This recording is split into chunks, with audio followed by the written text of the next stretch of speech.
The Advanced Opportunities Portal is an invoicing database that is used by the Idaho State Department of Education to process Fast Forward funds and the Early Graduation Scholarship.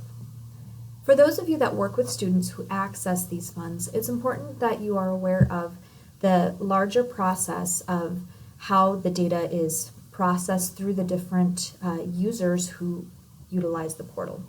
So let's take a look at this. The portal has several different end users. So initially, a student will either originate a funding request or create an account. Anything that is entered by the student has to be vetted through the school district. The school district oversees the information that is requested through the State Department of Education. For those students that create accounts, the school district must first approve those accounts before the student can use the account.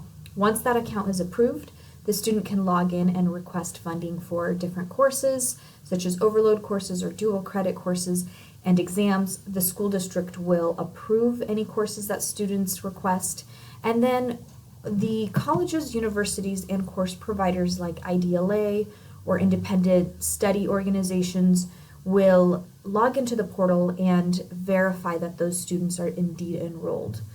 Additionally, the county clerks also log into the portal to verify certificates of residency for those students who are out of district and attending a community college. So let's move right along. The data flow of the process is broken down into about 3 different windows. And so there's a little bit of setup that has to happen before each term starts. But as you can see here, the student access window is usually the first 4 to 6 weeks of each term. So this is the window during which all the information gets entered into the portal. Then the second 4 to 6 weeks of each term is what we call the verification window. And at this point, there shouldn't necessarily be any new information going into the portal. Instead, it's when colleges and course providers will log in and verify that the information is correct and then work through any mismatches. And then the last 4 to 6 weeks of each term is reserved for the counties and the State Department to process the information. So let's take a look here. Before each term starts, school districts will need to assign roles to any staff members or school personnel that are going to be working in the portal, and they'll also need to set up their classes. You need to create a drop-down menu for your students, and we'll go over how to do that in one of the other videos. Students can also create accounts at any point in time. It's not restricted in a specific window.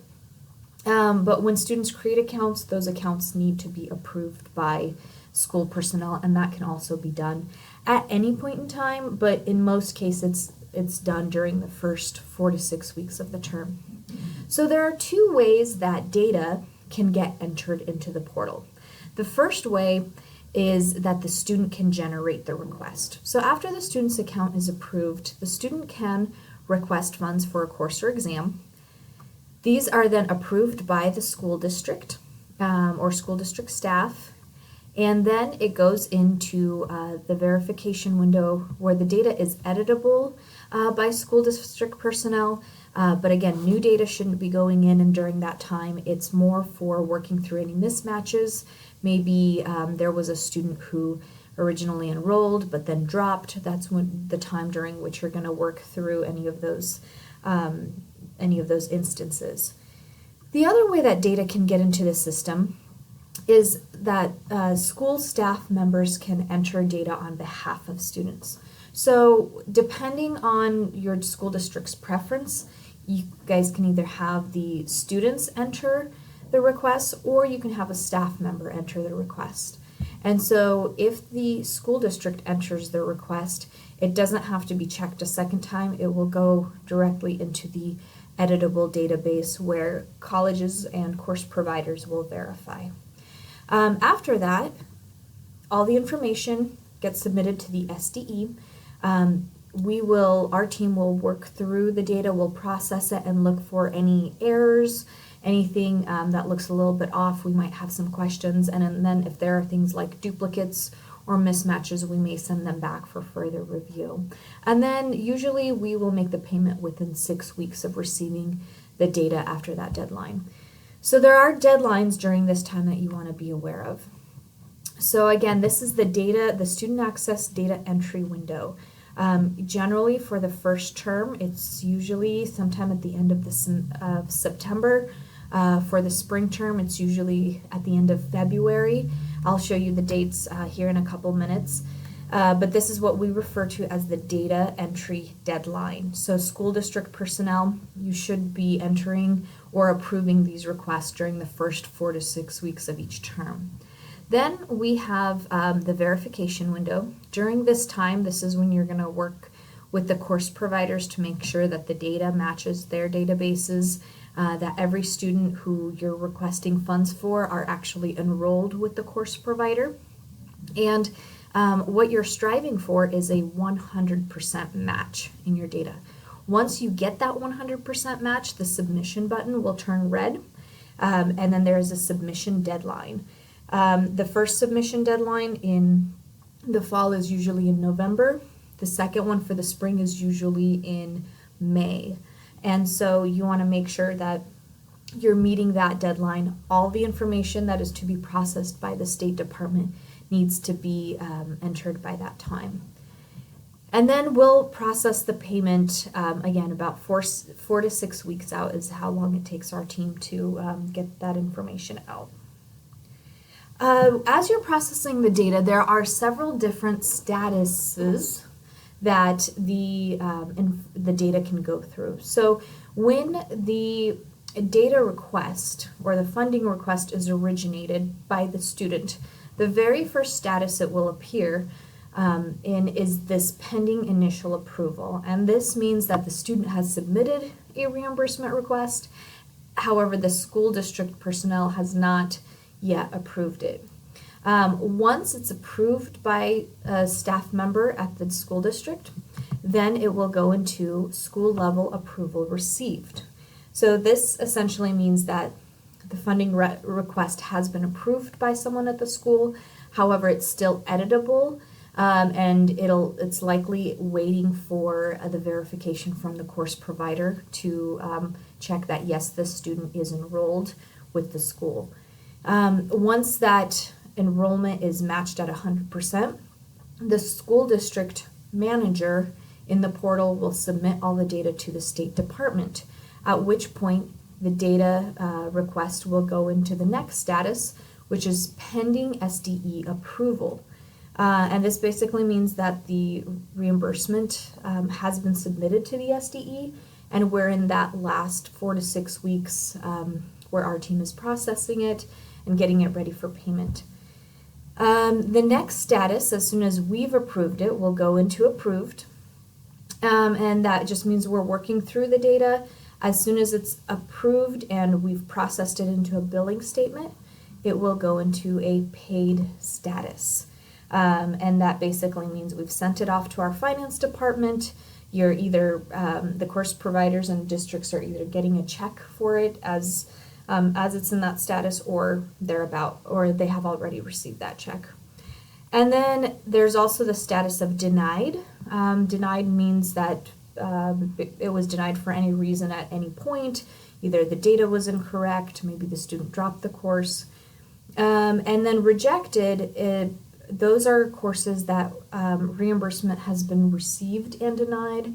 So usually those are on the back end if it's something that we're correcting after the fact. And in the notes section you'll be able to track that, but those are usually larger system changes that happen in special circumstances. Now there is a process that you want to follow, and so these are color coordinated by those same windows that we talked about earlier. But this calendar is available in the user guide, the district user guide that you want to take a look at. So here, as school starts at the beginning of August through the end of September, is your student entry window. This is when you want to get all of the data in. Then we have the month of October to make sure that the data matches at 100%. And then your first submission window or your first submission deadline is going to be on the 10th of November. And then in November, we give about 2.5 weeks for county clerks to log into the system and verify certificates of residency for students who attend a community college. And then our team takes about 4 weeks to process it, and our goal is always to have it closer to 4 weeks, but usually by December 30th, we're able to get the payment out. And it's a similar calendar for the second semester. Moving right along, here are the deadlines that you want to be aware of. So here we have the student entry window that we discussed, the verification window, and then the district submission deadline. So we have those for the different semesters and trimesters. Now, one thing to note, and you want to make sure that this doesn't catch you off guard, but in statute, it does say that anything that the state pays for with regards to advanced opportunities needs to be reported to the SDE by the end of the fiscal year, which is June 30th of every single year. So if there is a makeup payment or a student that is missed for some reason, those issues need to be addressed before the 30th of each year. If they are not entered into the portal and do not have a timestamp of June 30th or earlier, the State Department cannot pay for those requests. So please make sure that you're aware of that. So that there is a general overview of the process of how the data is managed. If you have questions, feel free to call our office, and there are additional tutorials on different steps and setup. There are tutorials on how to set up for each term, how to manage student accounts, how to manage the data, and then how to submit. So you can navigate to our website to those tutorials, or you can also find them in the portal on the help page.